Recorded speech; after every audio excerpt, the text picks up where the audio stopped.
Bien, bonjour à tous et à toutes. Donc, il est midi et demi. Nous démarrons ce webinaire consacré au management Epifit. C'est donc mon premier webinaire, donc je vous demandais beaucoup d'indulgence sur ce que je vais dire et surtout sur la manière dont je vais le dire. Bon, pourquoi un titre aussi particulier que ça, le management Epifit? C'est très simple. Enfin, simple. C'est assez simple. Donc, je vais donc faire un exposé sur le management Epifit. On passera ensuite à une vidéo sur le management bienveillant, qui est une variante du management Epifit.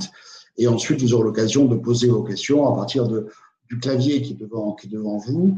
Je verrai vos questions s'afficher et j'y répondrai au fur et à mesure. Voilà. Donc, pourquoi le management Epifit? Pourquoi cette terminologie? C'est très simple. Je me suis inspiré de Boris Cyrulnik et de son concept de résilience. Et je suis sûr que le succès de Boris Cyrulnik est lié en partie à cette manière de prendre une loi physique, une loi naturelle, et de l'appliquer aux ressources humaines. Loi physique, pour Boris Cyrulnik, on prend une barre métallique que l'on tord un petit peu, et au bout d'un certain temps, en fonction de certains paramètres, elle redevient à peu près normale. Et Boris Cyrulnik applique cette loi naturelle aux enfants violentés ou violés dans leur jeunesse, aux personnes traumatisées qui, bien pris en main, redeviennent entre guillemets normales. Et je me suis dit, mais ne pourrait-on pas trouver une autre loi naturelle existante pour l'appliquer au management, tout simplement? Et j'ai pensé à la différence qui existe entre des plantes parasites et des plantes épiphytes. Une plante parasite, vous le savez, se développe sur un tronc en lui piquant la sève. Le gui est une plante parasite. Alors que la plante épiphyte, elle, se développe sur un tronc sans lui piquer la sève. C'est quand même intéressant. Exemple, l'orchidée. Et en y réfléchissant bien, on va s'apercevoir que dans nos familles et dans nos entreprises, nous avons des plantes parasites et des plantes épiphytes. Par exemple, dans la famille, comme plante parasite, on a le neveu, là, le petit Tanguy. Vous connaissez Tanguy, celui qui vit au crochet de la famille, un parasite. Dans nos entreprises, on a des personnes que l'on a placardisées. On ne dit pas que ce sont des parasites, mais on les a placardisées. Mais ils représentent quand même des boulets pour l'entreprise, en fait. Ils pèsent sur l'entreprise. Alors qu'à l'opposé, nous avons des plantes épiphytes dans nos familles, des jeunes à fort potentiel, que l'on aide à grandir, à se former, à voyager, à multiplier leurs expériences, en fait. Là, ce sont vraiment de belles plantes épiphytes. Et dans nos entreprises, et c'est là où je veux en venir, dans nos entreprises, nous devons identifier ou rechercher ou attirer des gens à fort potentiel que l'on va faire grandir. Et pour moi, le maître mot du management, la fonction première de tout manager, c'est d'aider les collaborateurs à grandir. C'est le fait de servir, de constituer un support pour porter les plantes épiphytes, pour les faire grandir. Voilà. Pour moi c'est fondamental. En fait, et à la base même du management, il y a cette volonté que peut-être vous-même, qui êtes des managers, pratiquez déjà. Mais important de le répéter, important de le formaliser. Moi, je l'ai formalisé au travers d'un livre que j'ai intitulé donc, Le management épiphyte, qui est paru aux éditions EMS, un best-seller dans le domaine du management, s'il en est. Et donc, management épiphyte. Voilà, je voulais passer à moi. C'est ce que je voulais faire. Voilà. Donc, choisir le média. Super. Impeccable. Comme quoi, il faut toujours être aidé et surtout être bien aidé. Voilà. Donc, je disais donc que le management épiphyte, c'est un petit peu le résultat de cette expérience avec Boris Cyrulnik pour arriver donc au management. Alors, les fondamentaux du management, ma définition du management, elle est très pédagogique, très didactique, on va dire en fait. Moi, c'est quoi le management? Donc, c'est le pilotage des ressources humaines dans le cadre d'objectifs et de règles du jeu clairement identifiées, en prenant en compte équitablement la satisfaction des salariés et la performance de l'entreprise. Donc, définition très, très pédagogique, où chaque mot a du sens. Donc, ce n'est pas un hasard si j'ai étudié chaque mot. Et si on avait du temps, je vous détaillerai bien volontiers chaque élément. Quand je parle de pilotage, ce n'est pas de gestion de ressources humaines ou d'animation de ressources humaines, en fait, ou de direction de ressources humaines. C'est bien la notion de pilotage qui est intéressante. Quand je parle de ressources humaines, je ne parle pas de piloter un projet, piloter des hommes. Je pilote des ressources humaines. Dans le cadre d'objectifs, bien sûr, il est faux.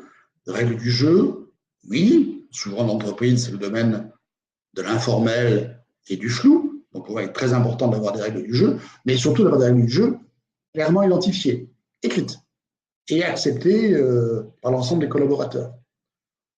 En prenant en compte équitablement, bien sûr, la notion d'équité est fondamentale dans l'entreprise, et pas que dans l'entreprise. On le voit aujourd'hui au niveau de notre pays, en fait. Donc, les Gilets jaunes l'expriment bien, en fait. Donc, cette notion d'être traité de manière équitable, elle est fondamentale. Et bien sûr, pour entraîner la satisfaction des salariés, satisfaction et reconnaissance des salariés et la performance de l'entreprise. Voilà, donc c'est fondamental. Donc, on arrive au management épiphyte, donc vous l'avez compris, c'est bien cette notion de faire grandir les collaborateurs, d'accorder une énorme confiance au potentiel, et c'est vrai à tous les stades de la vie d'un collaborateur dans l'entreprise, aussi bien au niveau de son recrutement, donc privilégier, en tout cas ne pas éliminer ceux qui ne correspondent pas au profil type. On a souvent tendance à rechercher des clones, vous savez, des gens à l'identique, qui ont fait la même chose chez un concurrent, qui sont plus jeunes et moins chers. Non, ce n'est pas la bonne démarche, en fait. Donc, faire confiance au potentiel, ça veut bien dire ce que ça veut dire, en fait. C'est attirer des gens que l'on va pouvoir faire grandir dans l'entreprise. Donc, c'est vrai ce que je dis au niveau du recrutement, c'est vrai dans le cadre de la formation, et même dans l'entreprise qui bénéficie de la formation, mais l'ensemble des collaborateurs, c'est vrai au niveau des promotions dans l'entreprise, c'est vrai au niveau le fait de donner des responsabilités aux collaborateurs, c'est tout ça qui est important en fait. C'est bien faire grandir les collaborateurs. Alors vous allez me dire, mais c'est évident, on le fait déjà. Je ne sais pas. Je sais pas. Il y a pas longtemps encore, j'avais une mission de recruter j'ai pour mission de recruter un chef des ventes. Donc, je présente 3 candidats à mon client. Mon client, c'est le DG, le directeur commercial. Donc, le N+1 par rapport à la personne qu'on allait recruter. Donc, ce sont 3 candidats, 3 bons candidats. Parmi les 3 candidats, il y en avait un qui avait une bonne paire de bras, quelqu'un de forte personnalité. Et quand j'ai présenté cette personne-là à mes 2 interlocuteurs, donc le DG et le directeur commercial, j'ai bien senti dans le regard du directeur commercial qu'il avait la trouille. Il avait la trouille. Et je décodais très très bien ce qu'il pensait. Il se disait, mais ce mec-là, si on l'embauche, il va me bouffer. Demain, il va me bouffer. Et je regardais le directeur général. Et dans le regard du directeur général, qu'est-ce que j'y ai vu? Qui disait, il m'intéresse ce gars-là, parce que si demain, mon directeur commercial me le claque entre les doigts, il pourra le remplacer presque avantageusement. Donc, vous voyez que ce n'est pas si évident que ça. Faire grandir les collaborateurs, oui, mais jusqu'où? Il ne faut pas qu'ils nous bouffent, pensent certaines personnes. Et moi, ce que je dis, c'est que si vous voulez garder un gap, garder une différence entre vous et votre collaborateur, si vous avez peur de le former et qu'il ne devienne aussi bon que vous, la solution, elle est très simple. Formez-vous vous-même en permanence. Améliorez-vous, bien sûr. En s'améliorant, on gardera toujours une différence, un temps d'attente, un temps de décalage par rapport aux autres, par rapport aux trucs. Donc, le fait d'embaucher des gens avec du potentiel, de les aider à grandir, vous oblige vous-même à grandir. C'est ça qui est fondamental. Alors, pourquoi justement faire grandir les collaborateurs? Alors, j'ai créé une formule magique que j'ai baptisée donc P égale CM3. P, c'est la performance. À quoi est égale la performance? Qu'est-ce qui caractérise la performance d'un collaborateur? d'un candidat ou d'un collaborateur. Alors la performance, on dit toujours, elle est liée à la compétence. Ça semble évident en fait. Hein. Performance égale la compétence de la personne. La compétence étant liée au savoir, c'est à la formation, hein, à l'expérience, voilà, au savoir-faire, et au savoir-être, c'est-à-dire la personnalité, le comportement des individus. Donc, plus la personne est compétente, plus elle sera performante. Que nenni, que nenni, que nenni. Pourquoi? Parce que je pense, selon Saint-Florian, hein, je vous balaise, hein, selon Saint-Florian, je pense que cette compétence va être activée, va être multipliée, va être factorisée par M, pas 3M, hein, M au cube. Premier M, qui est très important, c'est la motivation. Il ne sert à rien d'embaucher le plus compétent des collaborateurs si le matin, il vient au travail avec la boule au ventre. S'il n'est pas motivé, il ne sera pas efficace. Et sa compétence, elle ne sera pas utilisée à 100%. Donc, elle va amoindrir. Forcément, ça va, la multiplication de C avec une motivation inférieure à 1, ça va amoindrir la performance. Premier M, motivation. Deuxième M, les moyens. Les moyens. De quels moyens va-t-il disposer, le collaborateur, pour réussir dans ses fonctions? Moi, souvent, je souris quand un client me dit, Monsieur Lancione, il faudrait embaucher, pouvez me débaucher Dupont qui travaille chez un concurrent parce que Dupont, il fait un chiffre d'affaires énorme, en fait. Hein, et en venant chez moi, qu'est-ce que ça serait bien hein, d'embaucher Dupont? Vous pouvez me débaucher, Monsieur Lancione? Je rigole. Gentiment, je ne lui dis pas, mais je rigole. Pourquoi? Parce que je me dis, quelle est la part personnelle de ce Dupont dans la réussite de son chiffre d'affaires? Peut-être qu'il a quelqu'un qui lui prend rendez-vous. Peut-être qu'il y a quelqu'un qui fait des démonstrations, quelqu'un qui fait des devis, peut-être qu'il peut inviter ses clients au restaurant, peut-être qu'il a un stand sur un salon professionnel, peut-être que. Je veux dire par là que s'il n'a pas, si demain il n'aura pas les mêmes moyens dans l'entreprise qui va l'embaucher, peut-être qu'il n'aura pas les mêmes résultats. Donc sa performance, hein, ce fameux P, il est bien lié aux moyens dont il va disposer. Et on fantasme trop sur le candidat idéal qui va tout faire dans l'entreprise. Mais si on ne donne pas les moyens, il ne pourra pas le faire. Troisième M, le management.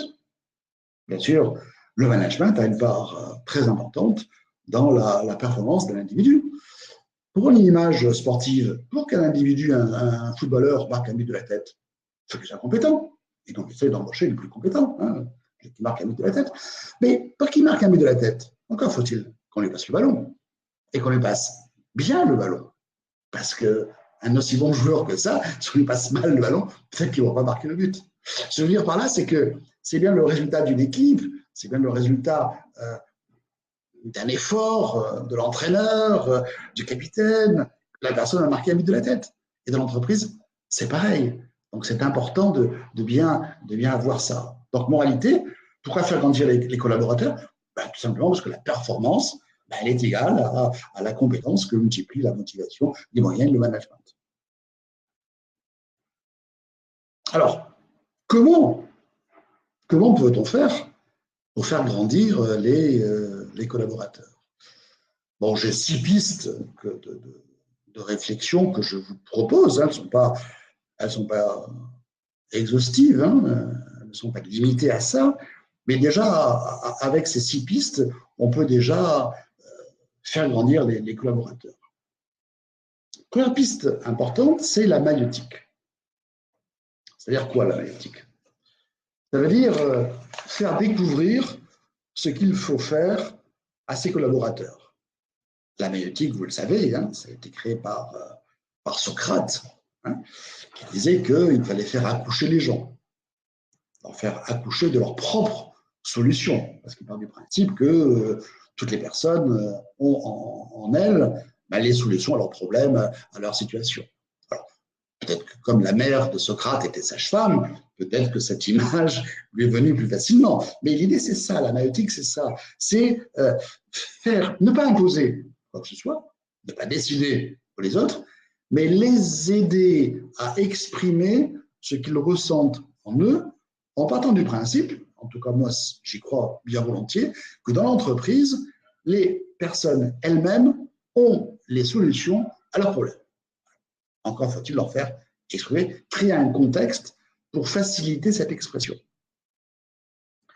Alors, Comment on va faire? Ben, on va poser des questions, peut-être faussement naïves. Socrate, c'est ce qu'il faisait, hein. Poser des questions faussement naïves et les amener à raisonner, en fait, hein. Voilà la technique de la maïeutique. Et dans l'entreprise, c'est pareil, hein. Quand quelqu'un vient vous voir dans votre bureau, en disant chef, j'ai un problème, qu'est-ce qu'on fait? Qu'est-ce qu'on fait? Mais c'est lui à le faire, c'est pas à vous à le faire. Qu'est-ce qu'on fait? C'est aberrant comme question, en fait, hein. Mais c'est la question qu'on vous pose. Chef, qu'est-ce qu'on fait? Ben, déjà, on va lui dire, et toi, qu'est-ce que tu proposes? Tu as pensé à quoi? Qu'est-ce que tu proposes? Bien sûr, c'est insuffisant. Dans un contexte doménétique, qu'est-ce qu'on va faire? Bon, on va l'aider à trouver la solution, parce qu'il a en lui, en fait, hein, la solution. On lui pose des questions. Est-ce que le problème est lié au collaborateur, à la situation, à d'autres tiers? Est-ce que la personne a identifié le grain de sable, celui qui grippe la machine? Est-ce que de quoi a-t-il besoin pour agir dans cette situation? Est-ce qu'il dispose de tous les moyens nécessaires pour résoudre la situation? Moyens financiers, moyens humains, moyens techniques. En quoi le manager peut aider le collaborateur, etc., etc. Donc la maïeutique, c'est ça, hein, c'est poser des questions pour faire avancer la réflexion de l'autre. Deuxième piste intéressante, c'est expliquer ce qu'il faut faire. Expliquer ce qu'il faut faire, c'est ce qu'on appelle donc la pédagogie. Pédagogie, mot grec, enfant et conduire à, mener vers. Bon, c'était l'étymologie. Du reste, on aurait plus parlé aujourd'hui, non pas de pédagogie, mais d'andragogie, hein, qui est donc l'équivalent pour les adultes, en fait, hein, donc les amener vers quelque chose. Donc, la pédagogie, c'est bien l'aptitude à enseigner, à transmettre à ses collaborateurs un savoir, une expérience, un comportement. Et c'est pas en monologuant, hein, c'est pas en parole dans une réunion que l'on va expliquer les choses, en fait, hein. C'est pas en assénant les choses que le message va passer. C'est toute la différence qu'il y a entre convaincre quelqu'un et persuader quelqu'un. Elle est importante, cette distinction entre convaincre et persuader. Prenons un exemple très simple, celui du fumeur. Le fumeur, il sait très bien que fumer est nuisible pour sa santé. Il le sait très très bien. Il en est convaincu. Il en est convaincu. Toutes les statistiques le montrent, il le sait. Hein, il vous approuve. Mais est-ce qu'il va pour autant s'arrêter? Non, parce qu'il n'en est pas persuadé. Et être persuadé, c'est s'approprier ce dont on est convaincu. C'est faire soi les éléments qui arrivent. Et la pédagogie, c'est ça. Hein. C'est pas asséner, c'est bien faire accepter, faire comprendre la nécessité de faire ceci ou de faire cela. C'est très important, cette distinction. Troisième piste, c'est montrer ce qu'il faut faire. Et montrer ce qu'il faut faire, c'est l'exemplarité. Un manager est exemplaire s'il s'applique à lui-même ce qu'il attend de ses collaborateurs.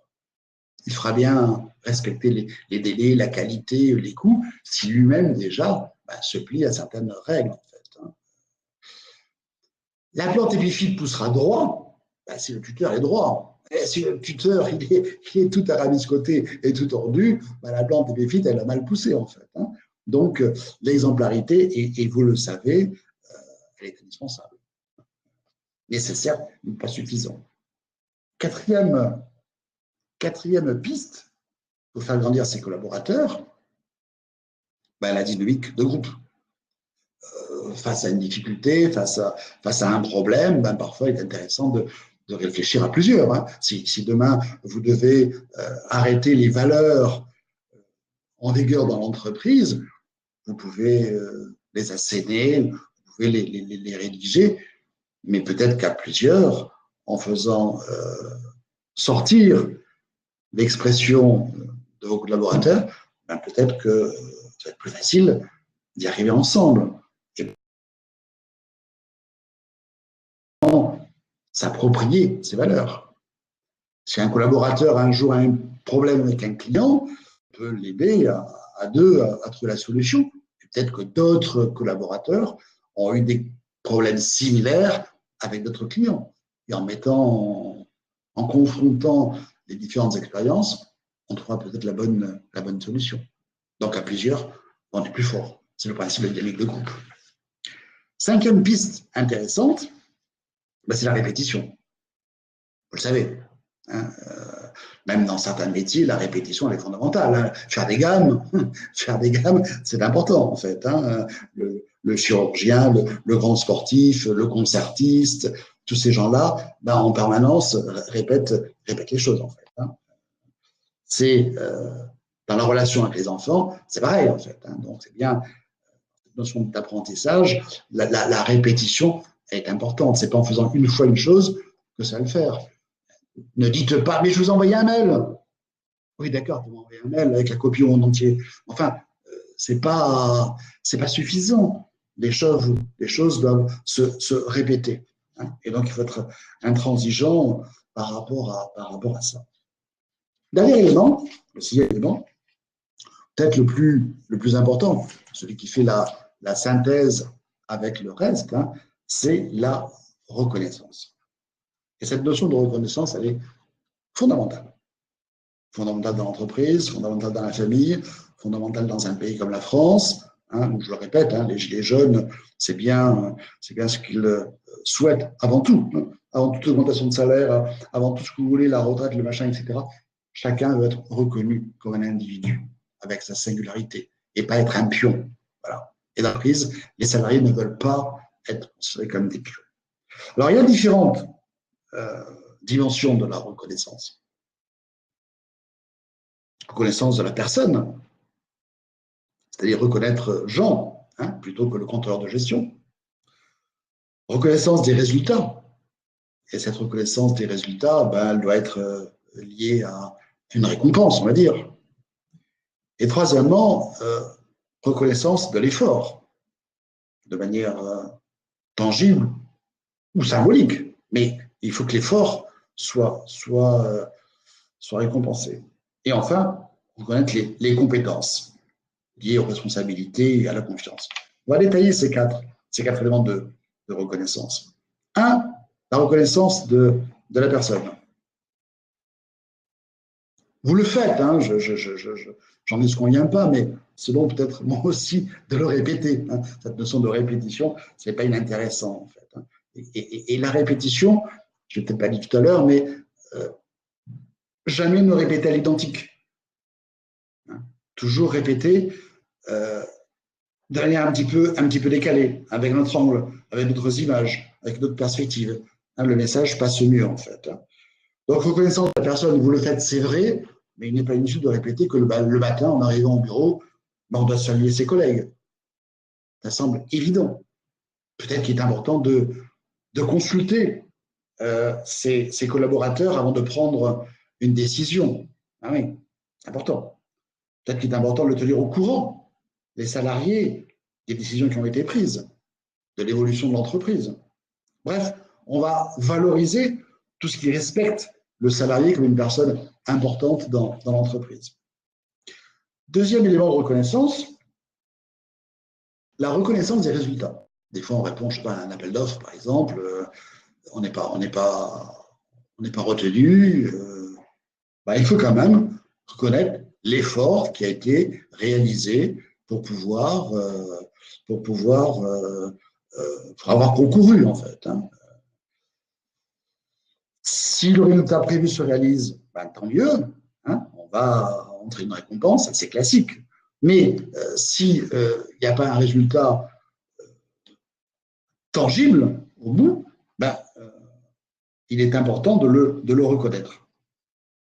Rétribution symbolique, comme une lettre personnalisée, comme on peut citer le collaborateur sur le site Internet. Vous savez, l'employé du mois, les Américains sont très forts là-dessus, en fait. Hein.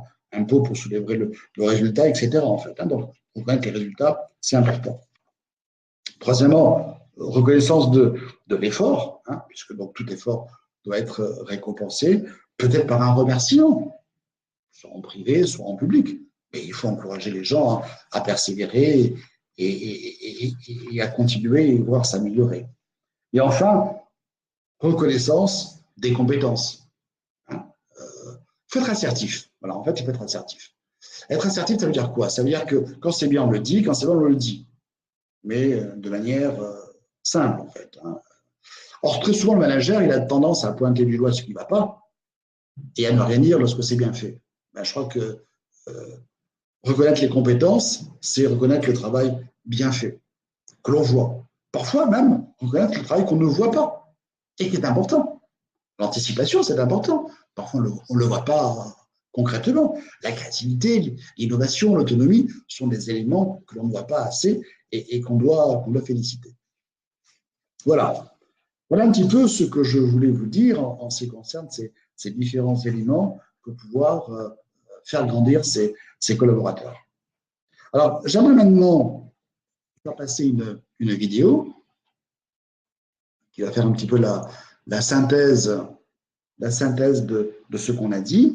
Et pendant qu'on va voir ensemble cette vidéo, moi, je vais pouvoir lire en diagonale les questions que vous m'avez posées pour pouvoir y répondre juste après. Alors, si je suis bon, je vais arriver à... On va voir.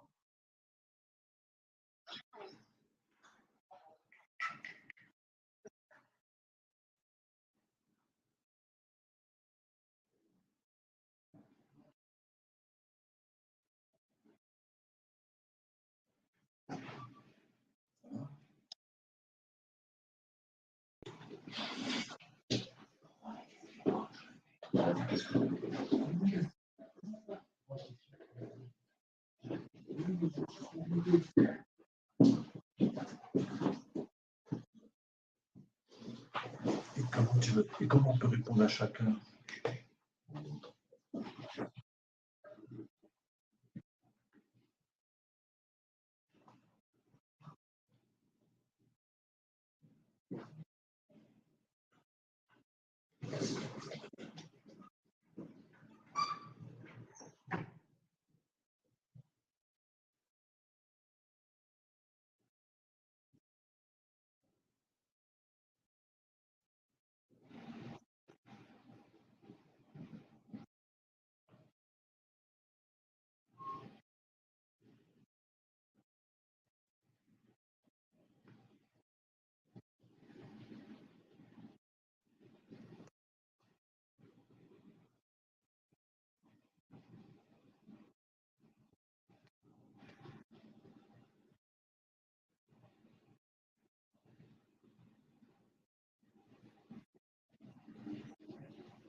Voilà cette petite vidéo. Je dois vous avouer que je ne suis pas choriste, hein, c'est pas moi le choriste en fait, hein, c'est une histoire vécue quand j'ai assisté à deux chorales qui chantaient à Céré, dans les Pyrénées-Orientales. Et c'était amusant parce que quand j'ai vu ces deux chorales chanter, la chorale de Céré et la chorale de la ville jumelle espagnole de Céré, euh, ça m'a. Un dimanche après-midi, en plus, je me suis dit que ces gens-là, ben, ils y mettaient du cœur hein, à chanter, ils y mettaient de l'argent. Et donc, ça serait bien si dans l'entreprise, on pouvait faire pareil, en fait. Hein, si le comportement dans la vie associative se retrouvait dans l'entreprise. Voilà. Alors, j'ai reçu quelques questions. Donc, Première question que je vois, est-ce que le manager doit bien connaître le travail de ses collaborateurs pour être lui-même exemplaire? Oui, c'est une question pertinente, mais je crois que c'est plus c'est un problème de comportement. Hein. L'exemplarité par rapport à ce que l'on fait, euh, ben, le plus important, c'est de respecter ses engagements, quels que soient les engagements, engagement technique, engagement financier, engagement par rapport à un objectif, quel qu'il soit, en fait. Hein. Donc, le plus important, c'est bien de, par rapport à soi-même, d'être irréprochable. Hein, c'est le but, en fait. Alors, qu'est-ce que j'ai comme autre question?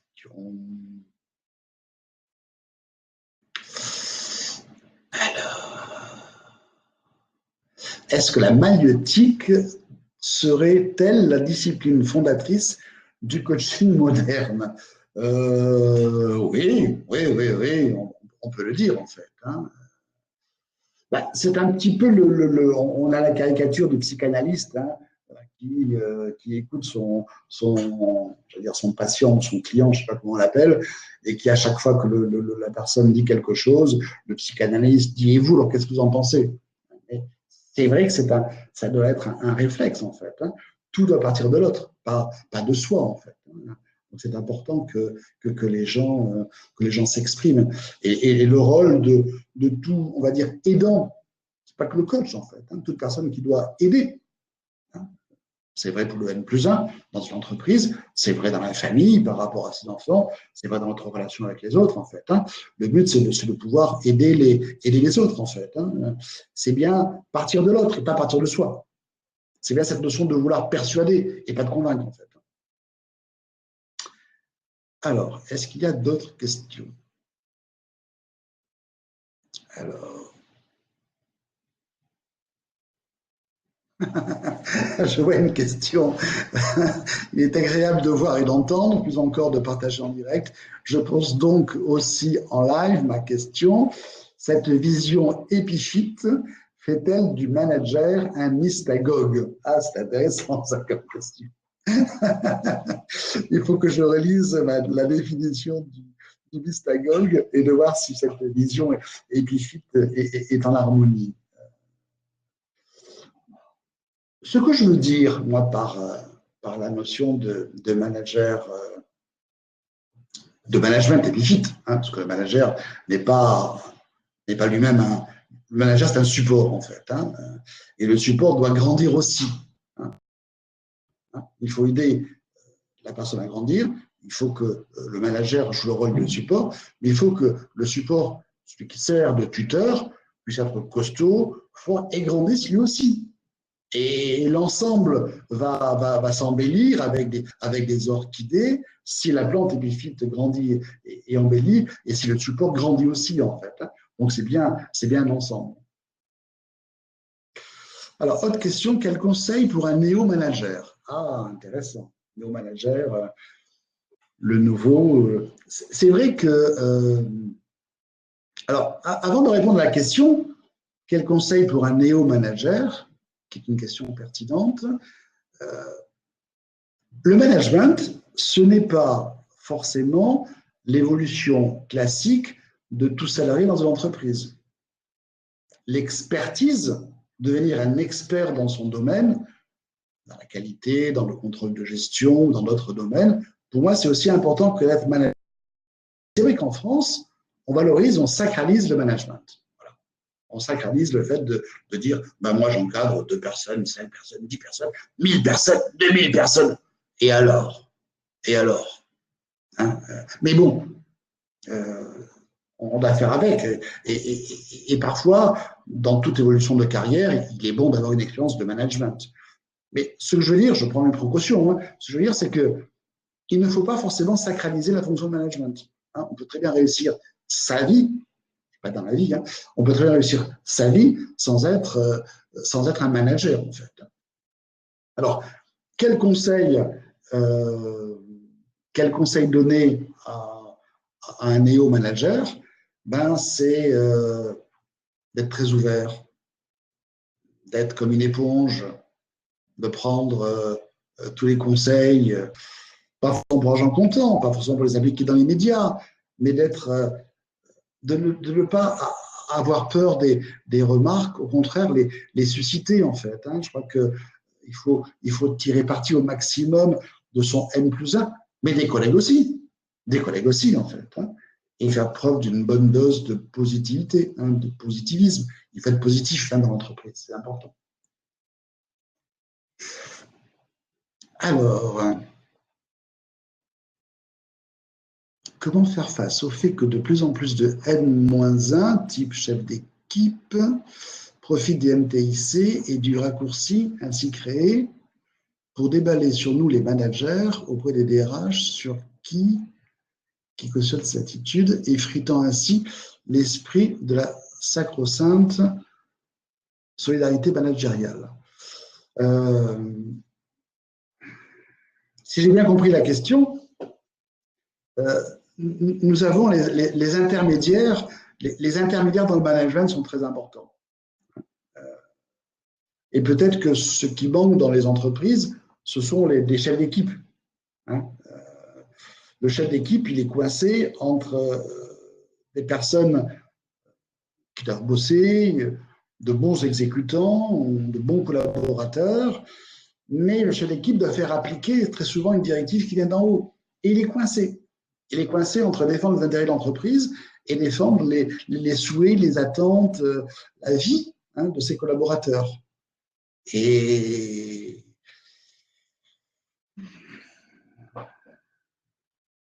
c'est lui qui en prend plein la gueule. C'est lui qui en prend plein la gueule, en fait, hein, parce qu'il est coincé entre les deux. Et il doit aussi bien s'appuyer sur les uns et être solidaire des autres, en fait. Hein. Ce n'est pas la position la plus facile. Le conseil que je lui donnerais, c'est monter vite d'un cran, en fait. Hein, ça sera plus intéressant. Ah, je vois que quelqu'un est d'accord avec ce que je dis. Cessez de sacraliser la fonction du management et vous êtes ravis. C'est vrai qu'il n'y a pas que les managers dans la vie, en fait. Hein. Prenez un pilote d'avion, ben, voilà. Qui pilote un avion, c'est une fonction responsable, gratifiante, hyper importante. Il est seul avec son avion, en fait. Hein. C'est un expert. Et l'expertise, c'est vrai, n'est pas assez valorisée. Alors, comme autre question, il faut être un grand jardinier de l'univers. Un grand jardinier de l'univers, c'est intéressant, en fait. Hein. C'est Maxime Boulet qui pose cette question-là. Oui, d'accord.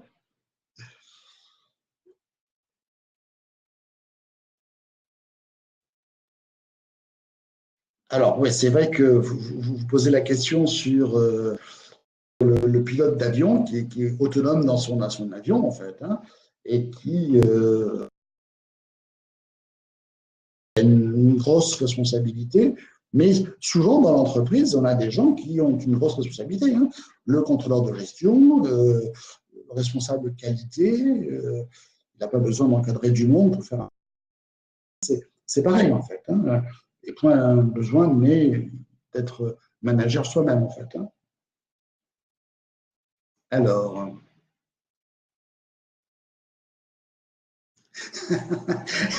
le président de la République peut-il être un manager épiphyte? C'est pas lui qui serait épiphyte, hein, ce sont ses collaborateurs ou ses ministres, en fait. Hein.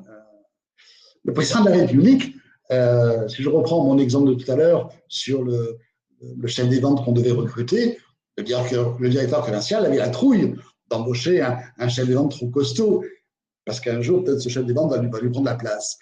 Mais les présidents de la République, malheureusement, en France, font pareil. Hein. C'est-à-dire qu'ils prennent un Premier ministre en espérant que ce Premier ministre ne va pas les bouffer. Hein, je ne sais pas si vous avez remarqué, mais c'est un petit peu ce qui se passe. Ça ne veut pas dire que le Premier ministre, un jour ou l'autre, dans X années, il ne va pas se présenter à la présidence de la République. Mais le réflexe, c'est ça, en fait. Hein. Le réflexe, c'est de prendre quelqu'un sur qui on aura la maîtrise, on va dire, en fait. Hein. Mais je pense qu'un bon président de la République, au-delà du Premier ministre, doit avoir des ministres pour les faire émerger. Et bon, si on s'appelle Hollande et qu'on fait émerger Macron, voilà. Hein. Alors, qu'est-ce qu'on a comme question? L'expertise est bien plus importante et valorisante que la fonction de manager en tant que telle. Voilà, très bien, on partage l'idée. J'ai eu de nombreux cas en coaching de managers incompétents que l'on maintient en poste au détriment de toute une équipe. Et vous avez raison, bien sûr, vous avez raison. Parce que, la personne, elle a peur de... On nomme quelqu'un manager. La personne travaille, n'a pas forcément les résultats escomptés. Elle va considérer ça comme un échec si ça ne marche pas. Et donc, elle ne voudra pas changer de job. C'est un tort, en fait. Hein. C'est pour ça qu'il faut expliquer aux gens que le plus important, c'est d'être bien dans l'entreprise. Et être bien dans sa peau, ce n'est pas forcément être à la tête d'une pyramide. On peut très bien être dans sa peau si on fait bien les choses. Même pour des choses simples. Hein. Il vaut mieux être un bon commercial à 50 ans ou 55 ans qu'être un mauvais chef des ventes ou directeur commercial. Il n'y a pas de honte à être vendeur de base hein, à 50, 55 ans. Ce n'est pas gênant. Mais c'est dur à faire dans les gens des Français, en fait, dans la mentalité.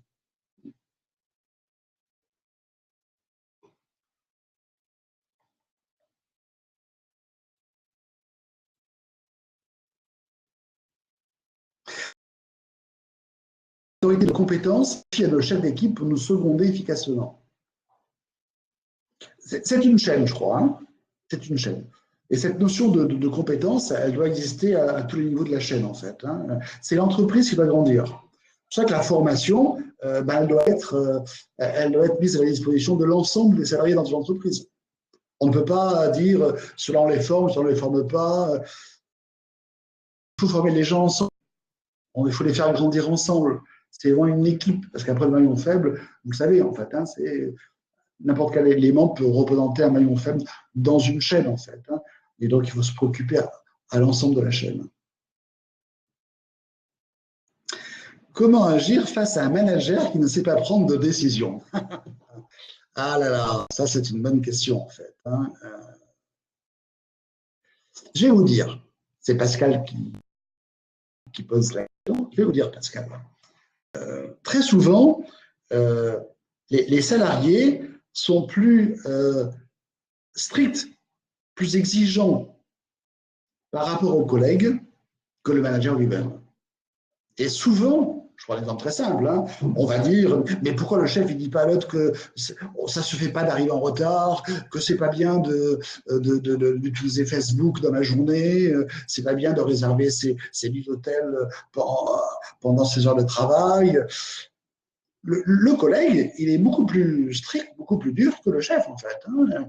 Et donc, souvent, on attend d'un chef qu'il soit chef et qu'il prenne ses responsabilités et qu'il dise que c'est bien quand c'est bien et que c'est mal quand c'est mal. L'assertivité, en fait. Hein. Donc, vous avez raison. Hein. Et on est très gêné quand un manager ne sait pas prendre une décision. Et peut-être qu'il faut l'aider, peut-être qu'il n'est pas bon en tant que manager. Hein. Donc, c'est pas... Tous les managers ne sont pas de bons managers, comme tous les employeurs ne sont pas de bons employeurs, en fait. Il ne faut pas idéaliser les choses, en fait. Hein. Donc, il ne faut pas hésiter à dire les choses gentiment, correctement, diplomatiquement, tout ce que vous voulez, en fait. Hein. Mais dire que des retards systématiques, ça ne s'accepte pas. Ça ne s'accepte pas. Voilà. Alors, Pascal a perdu la connexion, est-ce possible de reprendre? Pascal, on se reverra à un autre moment pour reprendre ce que j'ai dit. Voilà. Ta-da-da-da.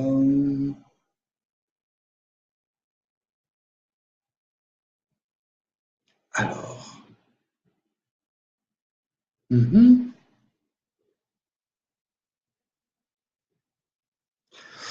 Quid du manager par rapport à son manager? Ben, ça reprend cette notion de tout à l'heure, en fait. Hein. C'est une chaîne, en fait. Hein. On est tous coincés entre un N plus 1 et un N moins 1.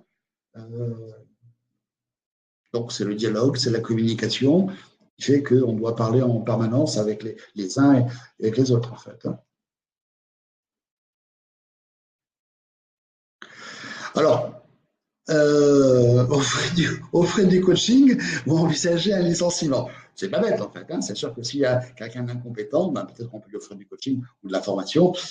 Et puis dans certains cas, il faut s'en séparer, hein, bien sûr. Quelqu'un qui n'est pas bien dans une entreprise, c'est pas la peine. Vous savez, CDI, contrat à durée indéterminée, ça ne veut pas dire infini. Hein. Le I ne veut pas dire infini. Donc ça veut dire que un contrat, à un certain moment, on peut le rompre en respectant les règles, les procédures, heureusement, hein, mais on peut les rompre. Hein. Donc c'est pas gênant de partir d'une entreprise.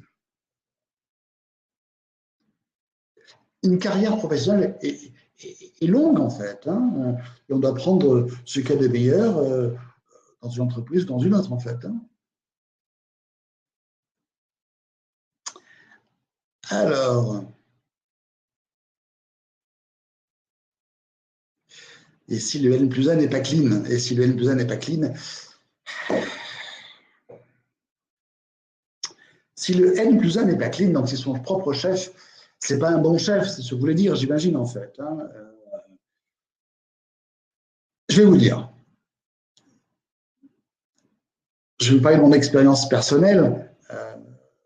J'ai démarré la vie professionnelle chez Burroughs, deuxième constructeur mondial d'informatique, en tant qu'ingénieur commercial. Je suis resté 2 ans, j'ai eu 4 chefs. J'ai 4 chefs en 2 ans.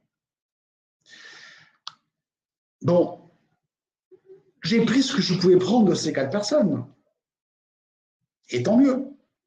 Peut-être que je n'aurais pas pu faire ce que j'ai fait en 1976 quand j'ai créé mon cabinet si je n'étais pas passé chez Burroughs. Hein. Je ne crache pas dans la soupe. Au contraire. Hein.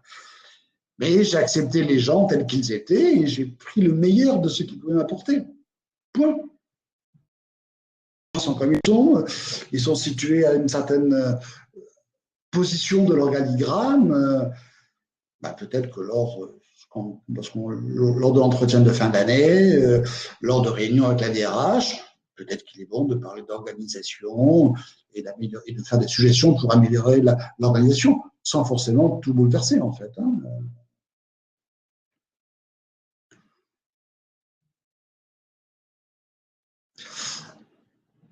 Alors, garder une personne non performante est une erreur fondamentale, tant pour la personne que pour l'équipe, tout à fait d'accord, que pour la performance de l'entreprise.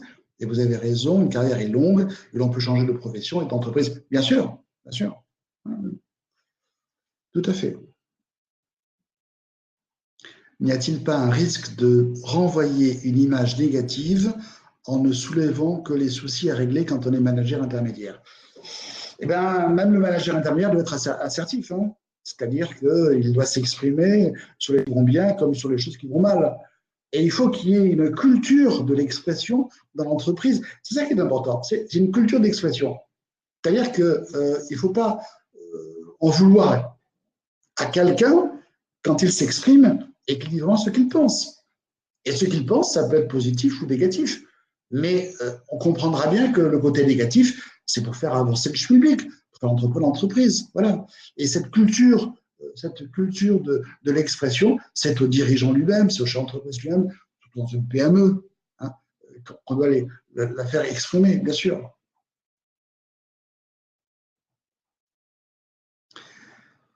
Alors, tout cela ne pose-t-il pas la question, que doit faire un manager?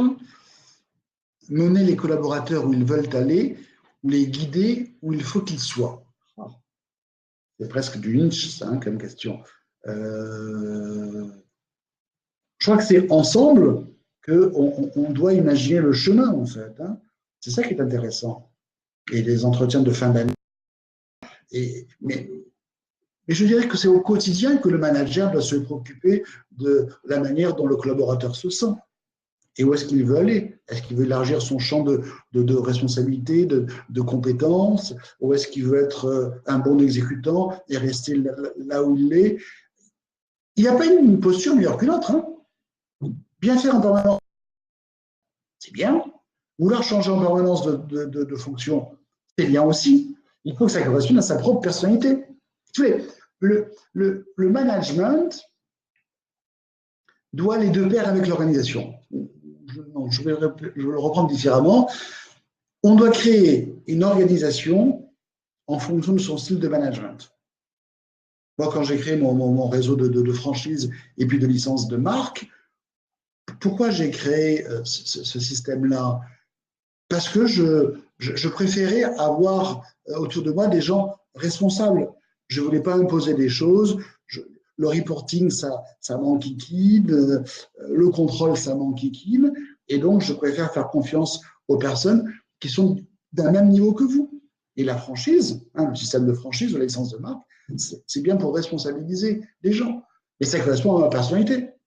Si j'avais une posture de contrôleur en permanence, peut-être que ce n'est pas ce que j'aurais fait. Ah, il y a Thomas qui me remercie et qui va mettre en application ce que je dis. Merci Thomas. Bon courage en fait. Hein. Mais n'hésitez pas, Thomas, à trouver ce livre dans les meilleures librairies sur le management épiphyte. Et n'hésitez pas à m'envoyer un mail si vous voulez approfondir un point. Je suis très disponible. Hein. Mon mail, vous l'avez bien sûr, et je répondrai bien volontiers à toutes vos questions. Quel filon pour aborder au mieux les générations Y? C'est une très bonne question. Les attentes des salariés ont sacrément évolué. Et on ne peut pas faire n'importe quoi à n'importe qui dans l'entreprise. Et on doit respecter les attentes. Et ça, c'est fondamental. Les salariés, les jeunes qui arrivent dans l'entreprise, ils ont des besoins différents de ceux qu'on a connus auparavant. Et il faut les écouter. Et ce n'est pas parce que le chef d'entreprise d'une PME, il a démarré dans un petit local avec peu de moyens qu'il ne comprend pas que son collaborateur doit avoir un ordinateur d'un écrit avec le dernier logiciel, qu'un vendeur a besoin d'un portal pour pouvoir faire un devis chez un client directement, regarder les stocks, si les produits sont en stock ou pas, etc., etc. Aujourd'hui, on a besoin de nouveaux moyens et d'une nouvelle écoute. Et donc, la génération Y, c'est ça. C'est des moyens supplémentaires. Et puis également, c'est une reconnaissance qui est normale, en fait. Hein. Bon, moi, je la pratiquais il y a 10 ans, 20 ans, 30 ans, 40 ans. Hein. Elle est importante, en fait. Hein. Mais cette reconnaissance, c'est le minimum qu'on puisse donner, accorder à ses collaborateurs, et notamment à la génération Y, bien sûr. Voilà, je crois qu'on arrive à la fin de ce webinaire. Le livre est disponible, voilà. Adeline me souffle que le livre est disponible sur notre site internet. Hein, vous pouvez aller sur notre site internet et l'acheter, bien sûr, en fait. Hein, voilà.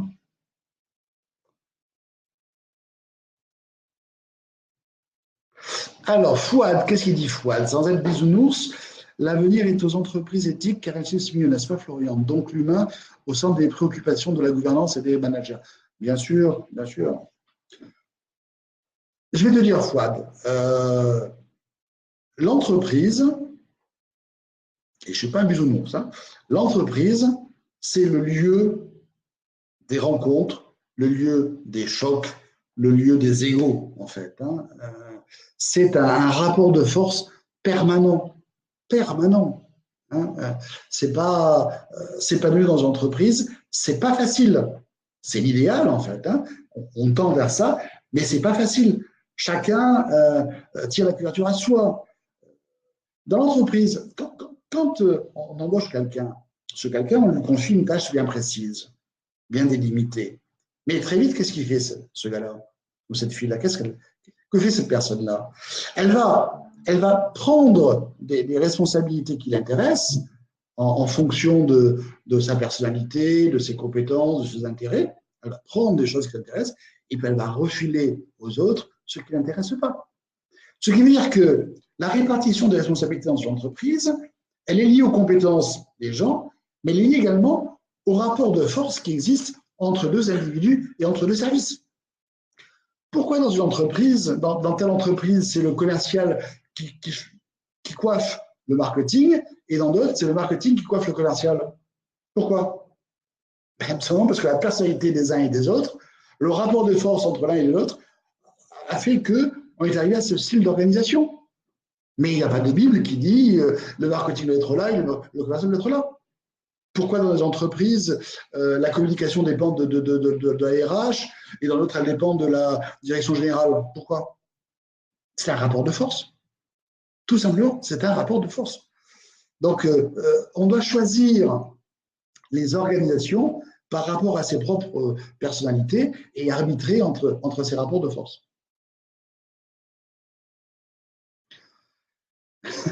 Un livre à offrir aux managers en cadeau de Noël. Oui, Pascal, c'est une très bonne suggestion, effectivement.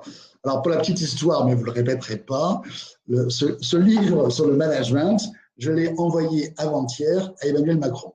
Voilà, c'est vous dire. Hein, je lui ai envoyé l'article qui est paru dimanche dernier dans Midi Libre sur mes conseils RH à Emmanuel Macron, et je lui ai offert le bouquin. Je ne sais pas s'il va me répondre, je ne sais pas s'il va me le lire, mais effectivement, Pascal, tu as raison, ça serait intéressant d'en faire un beau cadeau de Noël. Alors, pouvez-vous développer la fonction du contrôle en général, car il me semble essentiel? Oui, bien sûr. La fonction contrôle, c'est une des fonctions clés du management. Reste à savoir comment c'est fait, cette fonction de contrôle. Flic, non. On ne peut pas fliquer. J'en reviens à mon métier fondamental, qui est celui de conseil en recrutement. Quand j'aide un chef d'entreprise à rédiger une fiche de poste, parce que souvent, elle n'est pas rédigée ou mal rédigée dans l'entreprise, je termine toujours, et je l'exige de mes clients, par quelque chose qui existe peu dans les entreprises. À la fin de ma fiche de poste, je dis quels sont les critères de performance que vous allez suivre pour cette fonction. Quelle que soit la fonction. Sur quoi allez-vous apprécier ce nouveau collaborateur dans 6 mois et dans 1 an? Qu'il fasse bien son travail? D'accord, mais quoi concrètement, c'est quoi? Et donc, c'est très important, quand on démarre une collaboration avec quelqu'un, de lui dire, dans 6 mois, dans 1 an, dans 2 ans, vous allez être jugé, vous allez être évalué sur ces différents points. Et les points, on va les lister. Et c'est plus facile, en fin de période, 6 mois, 1 an, 2 ans, de contrôler entre guillemets, si ça a été réalisé ou pas. Et pourquoi ça n'a pas été réalisé? Peut-être qu'il n'y avait pas les moyens, peut-être que c'était surdimensionné par rapport à l'activité, etc., etc. Donc, la notion de contrôle, pour moi, on doit l'anticiper en quelque sorte. On doit l'anticiper. C'est-à-dire qu'on doit dire aux gens, attention, voilà comment on travaille. Je vais apprécier votre travail sur tel et tel point, et on fait le point dans 6 mois. Voilà. Ça, c'est peut-être adulte. Bon, il y a des remerciements, je vous les lis pas, c'est très sympa. À faire suivre le livre à tous les parlementaires, oui, c'est une bonne idée, oui, c'est très bien. Mon éditeur serait content aussi, en fait. Voilà, on sait que l'excès de contrôle de toute espèce est contre-productif de la propre fonction du contrôle, qui est plus qu'un guide, n'est-ce pas? Tout à fait raison.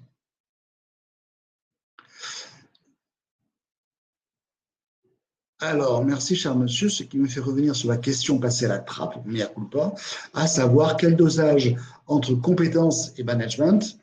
Je m'explique, il arrive très souvent qu'un manager compétent, avec de réels résultats, soit en fin de compte marginalisé au sein d'un codir pour prétexte qu'il veut renverser le DG. Ben oui. Ah oui, on tourne en rond en fait. Hein. On a peur de l'autre. Dans toute organisation. Et je t'aime, moi non plus. Hein. J'aime mon conjoint, mais est-ce que mon conjoint m'aime? Et si je fais ça, c'est pourquoi je le fais? Quel objectif je vise? Mon intérêt? Ton intérêt? Notre intérêt? Et dans l'entreprise, il faut déminer un petit peu les appréhensions, les fantasmes des gens. Donc, dans un codir, quelles sont les stratégies qui sont dans un codir? Moi, je participe à beaucoup de codir en tant que coach. Il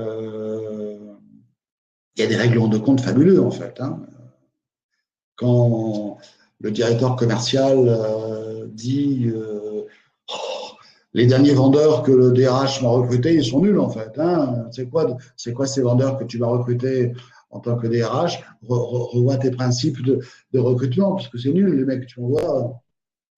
Le DRH lui dit, mais enfin, si je savais animer tes collaborateurs, peut-être qu'ils ne partiraient pas, peut-être qu'ils vendront mieux. Fais bien ton boulot de directeur commercial. Alors voilà ce qui se dit, alors, de manière plus ou moins feutrée, mais c'est ça ce qui se dit dans les codires. Et le DG doit arbitrer tout ça, en fait, hein, bien sûr. Donc,